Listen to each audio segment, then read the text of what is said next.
Hi everyone, how are you all?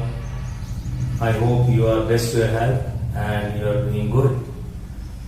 So immediately we are going to start with a new topic today, and that is correlated with the yesterday's topic.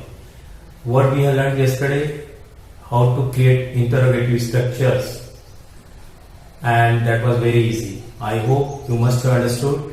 In case you have any trouble, as always I say, you can clarify during live class or as you wish.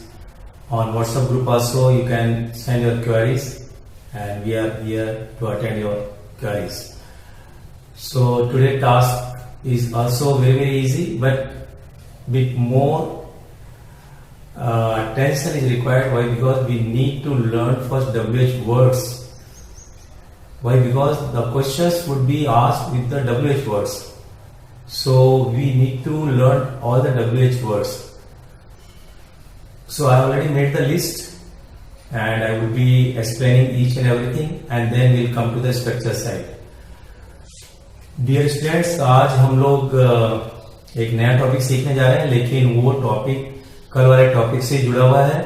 और कल जो हम लोगों ने सीखा था interrogative कैसे create किया जाता है, उसी को फर्दर इनहेंस करेंगे आज WH वर्ड्स के साथ में। तो WH वर्ड्स पहले सीखना है, काफी लोगों को पता भी है WH वर्ड्स होते क्या हैं और कैसे काम करते हैं, लेकिन कई लोगों को कंफ्यूजन होगा, तो कंफ्यूजन सारे दूर हो जाएंगे।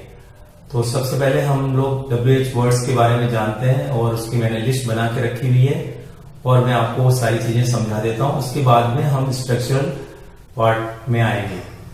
तो चलो देखते हैं। Already I written question words which is popularly known as WH words, जिसको ज्यादा एक पॉपुलरिटी में जाना जाता है WH words। क्यों बोलते हैं WH words? क्योंकि ज्यादातर इसके अंदर जो वर्ड्स हैं WH से शुरू होते हैं और कुछ H से शुरू होते हैं, इसलिए WH words बोलते हैं। अदरवाइज वैसे देखा जाए तो literally it is question words, प्रश्न पुटअप करने वाले शब्द। तो मैंने लिस्ट बना दी है who, whom, whose, where, when, what, which, how much, how many, how often, how far, how old। तो जो कुछ ज्यादातर यूज होते हैं वो सारे मैंने लिस्ट आउट कर दिए हैं।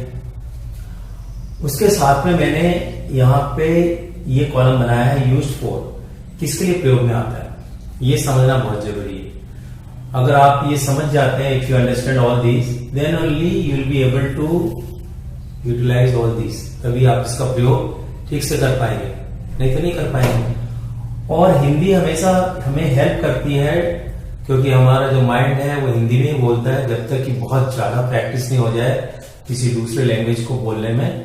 अदरवाइज माइंड में कहीं ना कहीं हिंदी चलती रहती है, उससे हम कुछ कंपेयर भी करना चाहते हैं इनिशियली। तो इसलिए हिंदी में मैं कोशिश करता हूं कि लिखूं। इतनी हिंदी में लिखता नहीं हूं, लेकिन फिर भी मैं आप लोगों के लिए इसलिए लिखता हूं क्योंकि आप लोग अभी बहुत छोटे भी हो, और अगर कोई बड़ा भी है तो भी कई बार उसको भी ये फायदा पहुंचा सकता है, इसलिए मैं हिंदी का भी प्रयोग कभी कभी कर लेता हूं। तो चलो देख लेते हैं एक एक करके।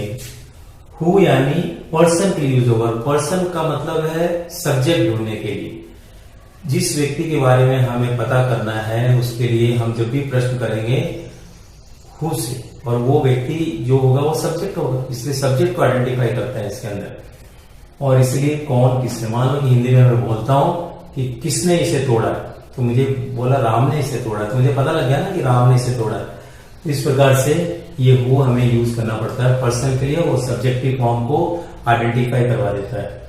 हु भी पर्सन के लिए, लेकिन ऑब्जेक्ट को ढूंढ के देता है हमें। ऐसे जो WH वर्ड्स हैं या क्वेश्चन वर्ड्स में हूं, वो हमें ऑब्जेक्ट को ढूंढ के देता है। जैसे किससे या किसे, मैं कहता हूं मान लो तुम किससे मिले हिंदी में, तो तुम तो आप सब्जेक्ट हो गए, और किससे मिले वो आप बताओगे मैं राम से मिला, तो राम ऑब्जेक्ट हो गया। इस प्रकार से हु और हुम का प्रयोग बहुत ही अच्छी तरीके से आना चाहिए, वेरी वेरी इंपॉर्टेंट। फिर आ गया हुज। हुज मतलब मालिकाना हक दिखाता, ऑनरशिप, इट शोज ऑनरशिप। किसका है, मान लो ये स्टिक है मेरे हाथ में, ये स्टिक किसकी है, तो सर की है, तो आपने बताया मेरे से रिलेशन बना दिया, इसका मालिकाना हक बता दिया। मार्कर है, ये किसका मार्कर है, बोले राम का है यार, ये तो मतलब राम के बारे में और मार्कर के बीच में रिलेशन संबंध स्थापित हो गया, सो रिलेशन इज क्रिएटेड। तो ये हुज आपके लिए इंपॉर्टेंट है। तो हु, हुम, हुज, ये तीनों में ज्यादा कंफ्यूज होते हैं बच्चे। तो मैं एक बार और रिपीट कर देता हूँ। हु जो है सब्जेक्ट को रिलेट करता है, हुम जो है ऑब्जेक्ट को रिलेट करता है पर्सन के लिए, और हुज जो है वो ऑनरशिप बना देता है किसी पर्सन का। Whose car it is my car, like where means कहाँ, हिंदी पहले देखते हैं। पोजीशन या प्लेस, स्थान को बताता है, स्थान को। वेयर डू यू लिव, जैसे आप जानते ही हो, काफी कुछ रट भी जाते हैं हम लोग। तो where do you live, I live in Jalore, तो इस प्रकार से वेयर का प्रयोग है। वेन टाइम को रिलेट करता है, हिंदी में इसका अर्थ निकलता है कब। When did you come, I came yesterday, कब आए, कल आया, इस प्रकार से ये टाइम को रिलेट करता है। व्हाट क्या है, ये भी ऑब्जेक्ट को फाइंड आउट करने के लिए हमें यूज करना पड़ता है। What do you want? I want a pen. इसका मतलब मैंने ऑब्जेक्ट ढूंढ लिया। तो ये वर्ड का भी बहुत ज्यादा यूज होता है, मतलब होते तो सारे यूज है पर ये सारे पॉपुलर हैं। विच यानी चॉइस देता है, कौन सा चाहिए तुम्हें भैया, अल्टरनेटिव विकल्प देता है। विच पेन डू यू वांट, बहुत सारे मानो पढ़े हैं, कौन सा चाहिए, आई वांट रेड वन, तो ये विकल्प देता है, इसलिए विच का प्रयोग ये आना चाहिए। हाउ, कैसे, कैसे जो है तरीकों को ही लिख सकते हैं, वे या मैनर, किस प्रकार। हाउ डू यू डू, कैसे करते हो, तो तरीका होता है I do like wise, this way और दैट वे। फॉर्म, रूप, how do you do this, तो वो भी एक ही बात है। तो हिंदी में तो कैसे ही है, way, manner, form. How much, quantity को पता लगाने के लिए, और क्वांटिटी में अनकाउंटेबल या प्राइस को, हाउ मच, इतना ही बोल दो जाके हाउ मच, तो वो कॉस्ट बता देगा। और how much do you need, कितना पैसा चाहिए, अपने आप ही बता दिया जाता है। तो क्वांटिटी को शो करता है, वो अनकाउंटेबल होना चाहिए। तो how much water, how much milk do you want, like wise quantity जो अनकाउंटेबल है, जिसे गिन नहीं सकते। लीटर गिना जा सकता है पर मिल्क को वैसे नहीं गिन सकते कि एक दूध है, एक पानी है, जो चीज गिनी नहीं जा सकती है और वहां क्वांटिटी शो करना है, then we need how much. How many, ये भी क्वांटिटी के लिए, लेकिन यहाँ पे नंबर गिन सकते हैं, तो काउंटेबल के लिए दोनों हिंदी से कितना और कितना है, लेकिन यहाँ पे लिख दिया मैं अनकाउंटेबल और काउंटेबल, तो be very very careful. How much और हाउ मेनी में अंतर यह है, how much is use for uncountable and how many is use for countable, दोनों क्वांटिटी शो करते हैं। ये मैंने और बना दिए 3। हाउ ऑफन, फ्रीक्वेंसी पता कितनी बार जाते हो वहां पे, how often you go, how many times बोलने के बजाय हाउ ऑफन भी बोल सकते हैं। ऐसे हाउ के साथ कई सारे और भी बन सकते हैं, लेकिन यहाँ पे मैंने जो बहुत ज्यादा यूज होते हैं वो बना दिए। तो हाउ ऑफन, फ्रीक्वेंसी यानी आवर्ती, अंतराल को बताता है कितनी बार। हाउ फार, कितनी दूर है, हाउ फार इज जोधपुर भैया, कितनी दूर है, 140 किलोमीटर, इस प्रकार से। हाउ ओल्ड, एज पता करने की, हाउ ओल्ड आर यू, कितनी उम्र है, आई एम 20, 25, 17, 18, 12, जो भी जिसका होगा वो बता देगा। इस प्रकार से ये पहले तो WH वर्ड्स हमें तैयार करने थे और वो कर लिए, आपको समझ में आ गया होगा। इसके बाद में ये WH इंट्रोगेटिव बनाया, ये स्ट्रक्चर बिल्कुल कल वाला स्ट्रक्चर, ध्यान से देखना, now be very careful. Subject से पहले हेल्पिंग वर्ब फर्स्ट पार्ट कल देखा था हम लोगों ने, लेते हैं, और उसके बाद में मेन वर्ब और क्वेश्चन मार्क आ जाता है, और वो helping verb type of interrogative form आ जाता है, और उसके आंसर देने के लिए हमारे पास 2 ऑप्शन होते हैं, यस या नो। लेकिन यहाँ पे एक ही आंसर मिलेगा, क्योंकि जो WH वर्ड है वो उससे पहले जुड़ेगा, मतलब हेल्पिंग वर्ब सब्जेक्ट के हिसाब से लेना होगा according to tense, and before that we have to add WH word. अगर WH वर्ड के बाद ही अगर मैंने सब्जेक्ट रख दिया तो ये फिर इंट्रोगेटिव नहीं बनेगा। तो रूल वही है, अगर आप ध्यान से देखते हो सब्जेक्ट से पहले हेल्पिंग वर्ब और फर्स्ट पार्ट जो है वही बाहर आता है। वैसे मैंने दोनों बना दिए और उसके पहले फिर WH वर्ड्स लगाना है। सेकंड में मैंने क्या बना दिया, WH helping verb first part, subject यहाँ आएगा, सब्जेक्ट के हिसाब से हेल्पिंग वर्ब आएगा, according to subject helping verb would come. और यहाँ पे अगर 2 पार्ट में हेल्पिंग वर्ब है या 3 पार्ट में है, तो जो उसका दूसरा हिस्सा या तीसरा हिस्सा वो यहीं रह जाएगा, ओनली पहला हिस्सा ही बाहर आएगा।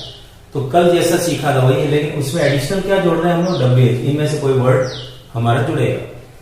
तो आई होप समझ में आ गया होगा। अब इसमें से कुछ टिप्स हमें और ज्यादा इंपॉर्टेंट है, उसमें स्पेशल हमें अटेंशन देने की आवश्यकता है, और वो अटेंशन हम कैसे देंगे वो सारा मैंने यहाँ लिस्ट आउट कर दिया है। बहुत ही ईजी है, आपको जल्दी से समझ में आ जाएगा।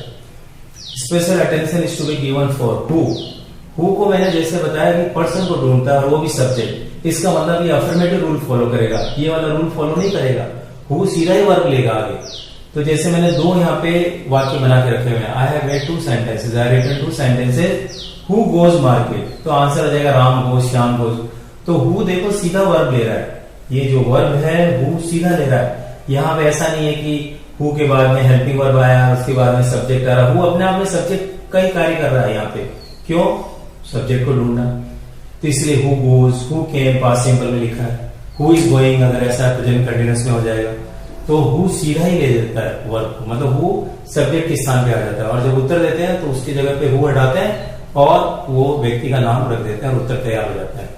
तो ये आपको बहुत इंपॉर्टेंट है, ये इसमें बहुत गलती करते हैं लोग, इसलिए ये बहुत याद रखना, हु को हमेशा ही अफर्मेटिव रूल से ही लिखना होता है, बी फॉर्म को छोड़कर। बी फॉर्म में आगे पीछे हो जाता है, हु इज ही एटसेट्रा। लेकिन टेंसेस की बात करें तो सारे टेंसेस में हु जो है सीधा ही वर्ब ले लेगा और अकॉर्डिंग टू टेंस। ये प्रेजेंट सिंपल का इसलिए एसईएस उसको सिंगुलर कंसीडर कर लेते हैं इसीलिए।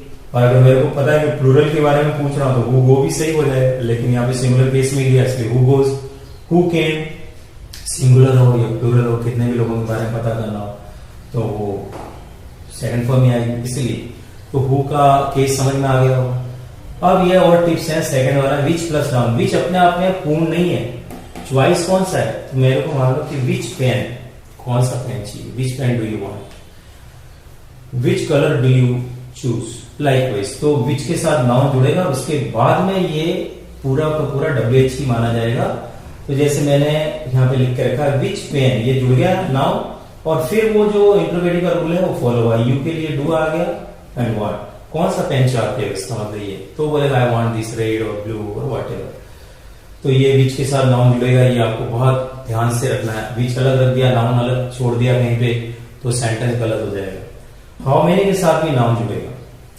Follows affirmative rule two, affirmative rule भी फॉलो करता है और इंट्रोगेटिव रूल भी फॉलो करता है, दोनों मैंने बना के रखे हैं। देखो how many boys are coming, ये सब्जेक्ट की तरह कार्य कर रहा है पूरा का, तो मैं आंसर दे दूंगा 10 boys are coming, 20 boys are coming. तो ये वाला जो है वो अफर्मेटिव रूल को फॉलो कर रहा है।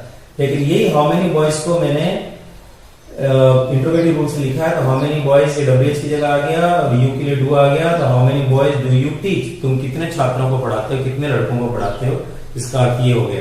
तो देखा आपने कि यहाँ पर ये अफर्मेटिव रूल से जा रहा है और यहाँ पर ये बिल्कुल ही इंट्रोगेटिव रूल फॉलो कर रहा है। तो यहाँ पे भी ध्यान रखने की आवश्यकता है कि यहाँ पे क्या लिखना है अपने को, क्या हमें सब्जेक्ट की तरह यूज करना है हाउ मेनी प्लस जो भी नाउन बन रहा है, या इंट्रोगेटिव की तरह यूज करना है, सब्जेक्ट कोई और है। तो जो भी चॉइस होगा उसके हिसाब से ये आपको लिखना पड़ेगा। अभी प्रैक्टिस भी करेंगे लाइव क्लास के अंदर।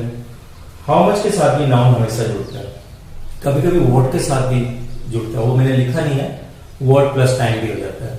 मैं ऐसे वर्बली बोल रहा हूँ और चलो मैं लिख भी देता हूँ, वर्ड प्लस टाइम भी ऐसे जुड़ जाता है, या वर्ड के साथ में कोई नाउन भी जुड़ सकता है, कई बार ऐसी स्थिति आती है। तो ये सब what time do you go ऐसे, तो ये भी नाउन ही का है। तो इस प्रकार से कभी कभी ये वर्ड प्लस टाइम का भी हमें प्रयोग करना पड़ता है। तो ये भी मैंने एडिशनल बता दिया है। और ये आपका हो गया कि हाउ मच जो है वो भी नाउन मिलेगा, और उसके बाद ये पूरा देखो WH में बन गया, how much money do you want, you के लिए डू आ गया, तो ये बिल्कुल ही इंट्रोगेटिव का रूल फॉलो कर रहा है। So I hope you must have understood everything.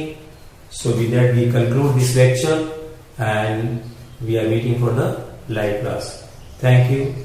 Have any query in case you have during live class. Bye bye for now.